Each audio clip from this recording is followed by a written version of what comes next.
am I? I'm Ashley. I'm an equestrian.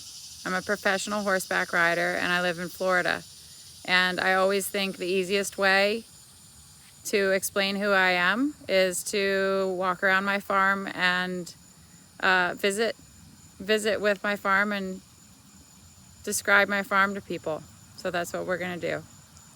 First we have my children. Tessa's on the left, Talia's on the right. Ready, girls? Let's go. We're gonna walk out to see Charlie. Charlie's my competition horse right now.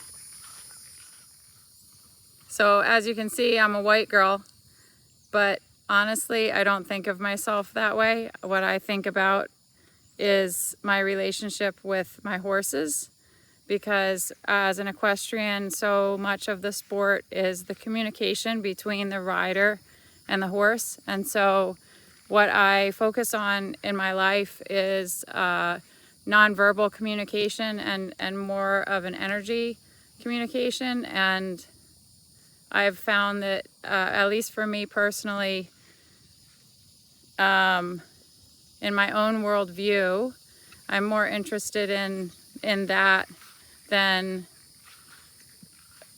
other aspects of how people present. This here is Gucci. Gucci is my retired top-level horse. So he gets the life of leisure out here in the pasture pretty much every day. His little mask protects him from the bugs. I chose the evening to walk around because it's beautiful here on the farm in the evening. It's extremely peaceful. I come out every evening and take the dogs on a walk, check on the horses, make sure everything's battened down. That's my house and my barn. They're combined. And really, it's just a place of grounding and harmony. And it's a beautiful life. It's absolutely a beautiful life. It's extremely hard work. There's a lot of physical labor involved, and also a lot of uncertainty, but it's really a rewarding, beautiful, blessed life also. So I have one more area of the farm to show you, and this is my babies. That's a 1-year-old. This is an adult horse coming towards us, and then behind him is a 2-year-old. And then on this side is one of my pregnant mares. So she'll have a baby next year. I feel like I'm a mother to many. So horseback riding is absolutely a sport of privilege. I grew up in New Jersey in an upper middle class area, central New Jersey.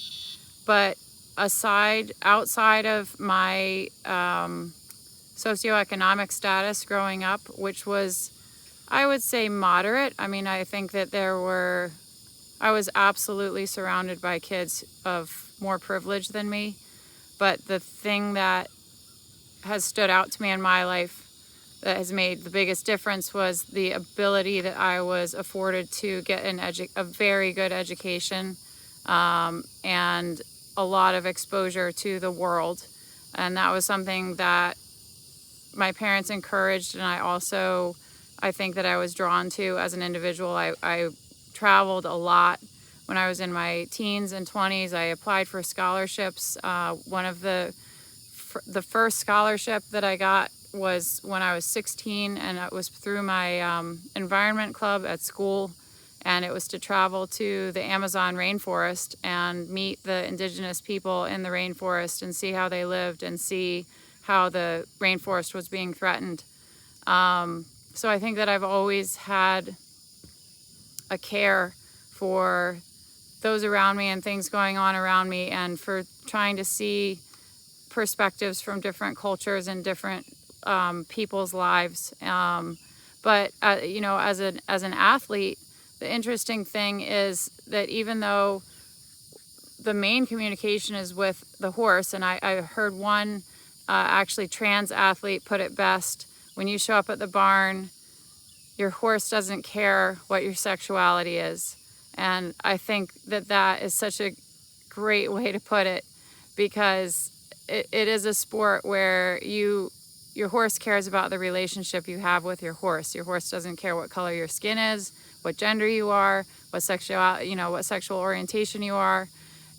So it's kind of ironic that it is at the same time a sport of privilege. And one of my experiences has been as an athlete, there are people in this sport who are like the ultra wealthy, and that was never me. I'm the hard worker who has talent, who makes it happen. And I certainly absolutely live a life of privilege. I've eaten a lot of peanut butter and jelly sandwiches to be able to pay for what I need to pay for to ride.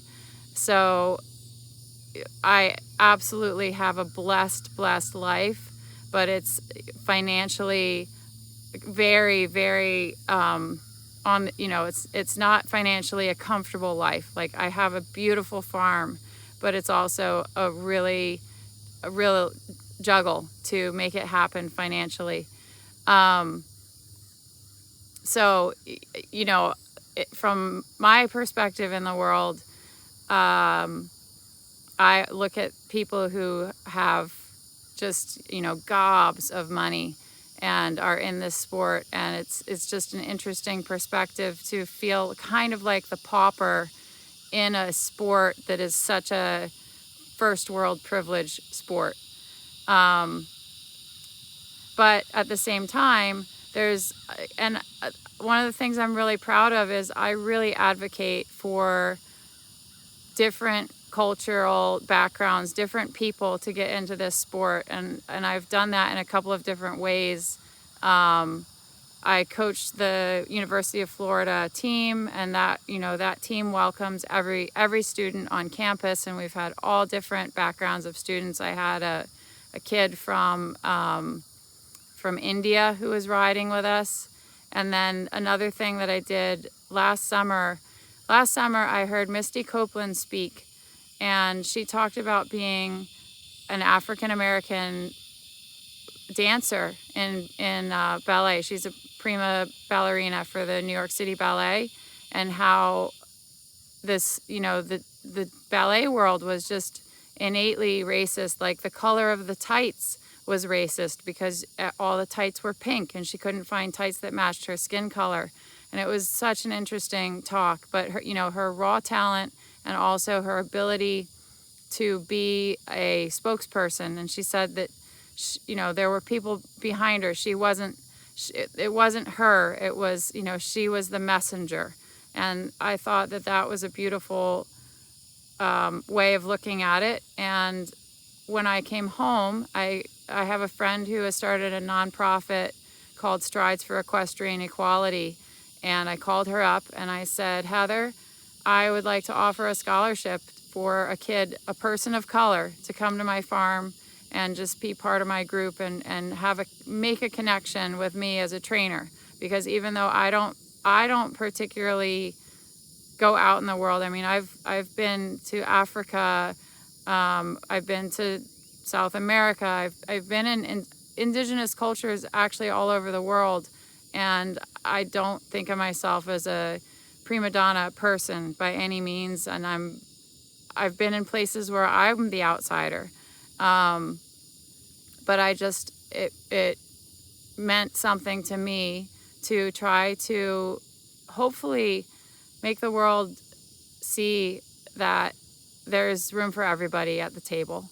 And I'm absolutely sure, I mean, this class is very interesting in looking at our own baggage and biases and just ingrained cultural beliefs.